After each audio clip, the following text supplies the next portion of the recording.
और अब वक्त है आर पार के सुप्रसिद्ध विश्लेषण का। आप सरकार की नीति और नीयत का एक्सरे करने वाला विश्लेषण।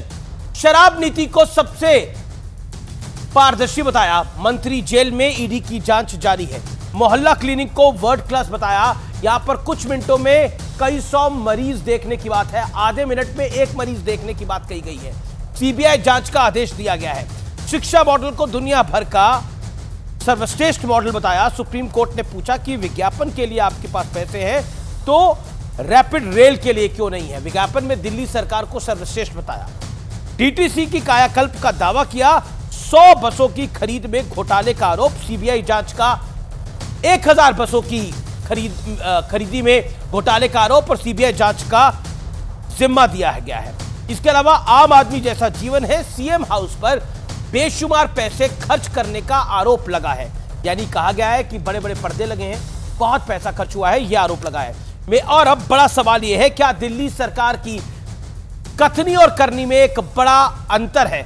आज आर पार में इसी मूल सवाल के साथ, इसी बड़े सवाल के साथ हम चर्चा को आगे बढ़ाएंगे। मेरे साथ चर्चा करने के लिए इस समय मौजूद है गौरव भाटिया, भारतीय जनता पार्टी के प्रवक्ता नेता।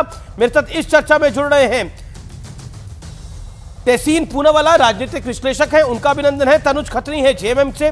सत्यप्रकाश मिश्रा हैं, नेता है जेडीयू के। मेरे साथ प्रियंका कक्कड़ हैं, प्रवक्ता है आम आदमी पार्टी की। आप तमाम लोगों का अभिनंदन है। गौरव भाटिया, इस चर्चा की शुरुआत आपसे करते हैं। क्या आपको लगता है कि अरविंद केजरीवाल से आप डर गए हैं लोकसभा चुनावों के मद्देनजर, इसीलिए उनको फंसाना चाहते हैं, ऐसा आम आदमी पार्टी कह रही है?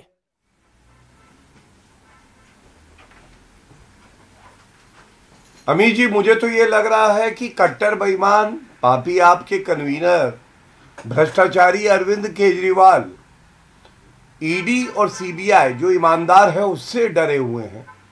लोग ये बताते हैं, जानकारी मीडिया में है कि अरविंद केजरीवाल थर-थर कांप रहे हैं, सर्दी में पसीना छूट रहा है।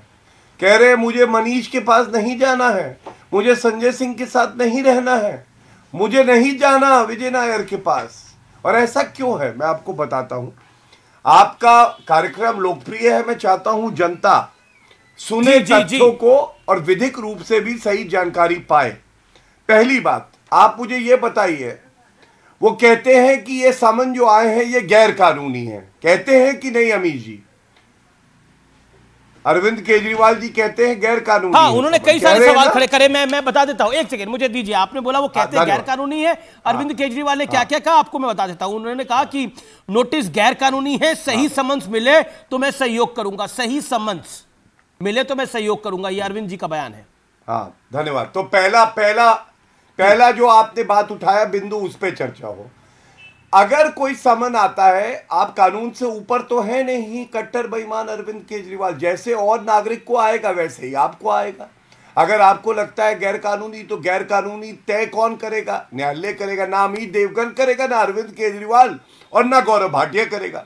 तो क्या 2 महीने से ज्यादा का समय बीत गया है, अरविंद केजरीवाल किसी न्यायालय में गए कि इस समन को निरस्त किया जाए? उत्तर है नहीं, पहली बात। अब दूसरा बिंदु, वो कहते हैं मैंने ईडी को एक चिट्ठी लिखी, दूसरी लिखी, तीसरी लिखी और ईडी ने जवाब नहीं दिया। तो प्रश्न आता है, क्या अमीर जी ईडी या सीबीआई बाध्य है कि कोई विटनेस या आरोपी उसे पत्र लिखे समन के बाद तो वो उत्तर दे? तो इसका उत्तर है नहीं, बाध्य नहीं है।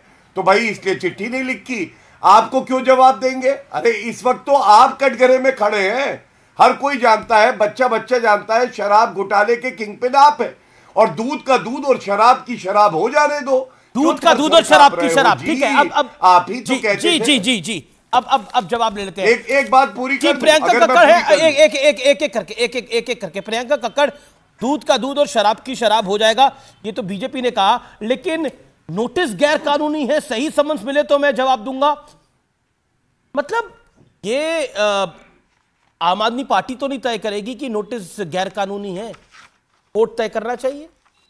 अमीश देवगन जी, सभी को नमस्ते। आपने उनको बहुत वक्त दिया, मुझे भी सिलसिलेवार तरीके से अपने जवाब देने दीजिएगा।